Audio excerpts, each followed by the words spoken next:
반갑습니다. 개판뉴스의 칸트입니다. 오늘은 첫 인사를 올리는 만큼 어떤 이야기를 다뤄볼까 하다가 소위 좌우파라고 한다면 가장 많은 이견을 나타내는 주제가 좋을 것 같아서 준비를 한번 해보았습니다. 바로 국정정책 기조 중 하나인 복지정책 이야기를 해볼까 합니다.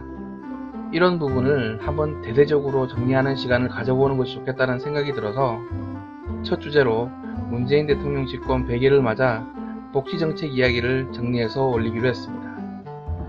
시작도 하기 전에 주제를 다시 생각하니 벌써부터 지치는데요.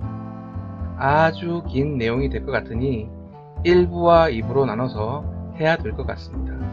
먼저 뉴스 진행을 하기 전에 잠시 말씀을 드리면 개판뉴스 1부는 문재인 정부가 들어서고 문재인 대통령의 정책 발표일을 기준으로 여러분들이 어렴풋하게 알고 계시거나 잊고 지내시던 정책들을 다시 환기시켜드리고 어떤 정책들이 쏟아져 나왔는지를 개괄적으로 정리를 해서 이야기해드릴 생각이고, 2부는 문재인 정부 100대 소요 예산안과 그 재정 마련의 계획들을 다뤄드릴 생각입니다. 말만 해도 지치는데요. 여러분들 저를 잘 따라오시길 바랍니다. 자, 그럼 오늘부터 물어뜯어 봅시다.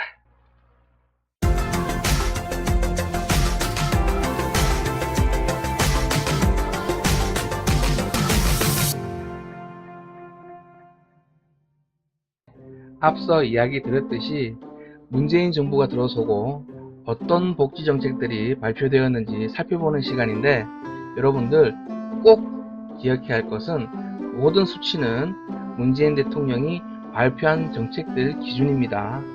발표대로만 말씀드리는 것이니 아마도 더 재정 지원이 늘어날 수 있다는 점을 유념하시고 들어주세요. 먼저 집권 이후에 날짜 순에 따라 6월 7일 소방공무원 학대 8조 2천억 원, 6월 19일 신고리 5, 6호기 중단 시에 발생하는 피해 보상 명목으로 12조 원, 7월 16일 최저임금 인상안에 따라 필요한 재정 지원 3조 원, 7월 18일 국방 예산 GDP 2.9% 수준으로 확대를 위해 매년 8조 5천억 원, 8월 7일 핵 추진 잠수함 도입에 4조 원, 8월 8일 가습기 살균자 피해자 지원에 100에서 200억 원, 8월 9일 건강보험 적용 범위 확대와 보장성 강화로 30조 6천억 원, 8월 10일 기초연금을 30만원으로 인상하는 거에 21조 8천억 원, 8월 15일 독립유공자 3대 예우, 참전유공자 예우 강화, 여기엔 편성 목록이 없습니다. 8월 16일 세월호 관련 추가 지원 및 공공부문 비정규직의 정규직화, 여기에도 아직까지 편성 목록은 없습니다. 그리고 2019년부터 실업급여 인상에 따라 매년 1조 4천억 원, 육아휴직 급여에 매년 700에서 900억 원, 아동수당 매년 1조 5천억 원 등이 있습니다. 여러분 어떻습니까? 이렇게 그동안 있었던 일들을 쫙 펼쳐놓고 보니 정말 일을 많이 벌이셨네요. 말하는 저도 쉴 틈이 없습니다. 아마 래퍼들도 그 내용들을 한숨에 다 담아내지 못할 정도인 것 같은데 정말 대단하십니다. 정책 발표를 자꾸 듣다 보면 뻑과 조는 이제 누구 옆집 아이 이름 같습니다. 뻑조야 어디 가니? 뻑조야 놀이터 가니? 이렇게 이름같이 말이죠. 위에 말씀드린 복지정책에 소요되는 재정을 정리해서 말씀드리면 매년 들어가는 항목을 한 해만 한정해서 어림잡아 계산을 하더라도 90조 정도의 재정이 필요하다는 계산이 나옵니다. 집권하고 채 몇 달도 지나지 않아 그야말로 쏟아져 나오고 있는 정부의 정책들을 살펴보면서 여러분들은 어떻게 생각하십니까? 여기에 덧붙여서 더욱더 심각한 문제는 이러한 정책을 추진함에 있어서 전문가의 심도 있는 토론이나 정부 정책에 관여한 기업체, 또 그에 종사하는 근로자 및 지역 주민들의 의견을 더 나아가 국민들의 동의를 구하는 모습은 찾기가 힘들다는 것입니다. 소통 대통령이 되겠다던 문재인 대통령은 어디에 가셨습니까? 그리고 문재인 대통령은 무분별한 정책들이 쏟아져 나오는 것에 대해 국민들의 염려와 우려 섞인 목소리에 8월 17일 취임 100일 기자회견에서 이런 언급을 하십니다. 산타클로스 같은 정책만 내놓느냐고 걱정하지만 꼼꼼히 검토해 충분히 재원을 감당할 수 있다 라고 말이죠.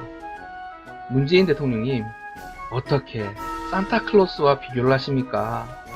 산타클로스는 국민들의 세금을 한 푼도 거두지 않고 어린아이들에게 사랑으로 선물을 나눠주는 인물이고, 문재인 정부는 다 세금으로 나눠주자는 거 아닙니까?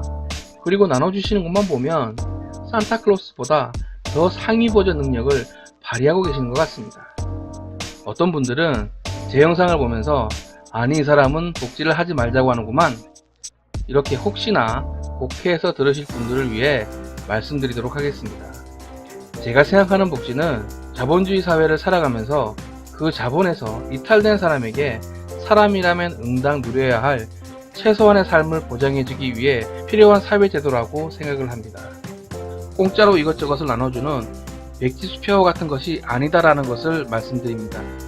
그런 의미에서 복지를 하시되 더욱 힘들고 어려우신 복지 사각지대 노인분들을 찾으시고 그분들에게 따뜻한 손을 내밀어주는 진짜 복지를 하시길 문재인 정부에 촉구합니다. 세상에 공짜는 없습니다. 땀 흘리고 노력하는 곳에서 생산이 일어나고 자본이 생겨나는 것입니다. 앞서 언급했던 그 많은 재정이 감당이 되는 사회에서 만약 제가 살고 있다면 저도 환영을 했을 겁니다. 하지만 안타깝게도 그 수많은 재정이 필요한 정책들은 모두 다 실행하기엔 우리의 사회 역량이 부족하다는 것이 제 판단입니다. 마지막으로 재정에 대한 확보 없는 복지정책의 결과는 결국 서민들의 삶을 더욱 힘들게 할 것이고 국민들도 등을 돌릴 것이며 끝까지 추진한다면 미래 세대들에게 짐을 떠넘기는 안타까운 결과를 초래할 것입니다. 문재인 대통령님, 사랑하는 그 국민들을 위해서라도 다시 한 번만 더 이런 부분을 생각해 주시길 바랍니다. 이것으로 개파뉴스 1회 1부를 마치도록 하겠습니다.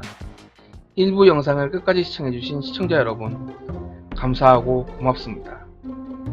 1부를 보신 분들은 이어서 하는 2부 영상 시청도 시청해주시고 구독, 추천도 잊지 말고 눌러주세요. 감사합니다.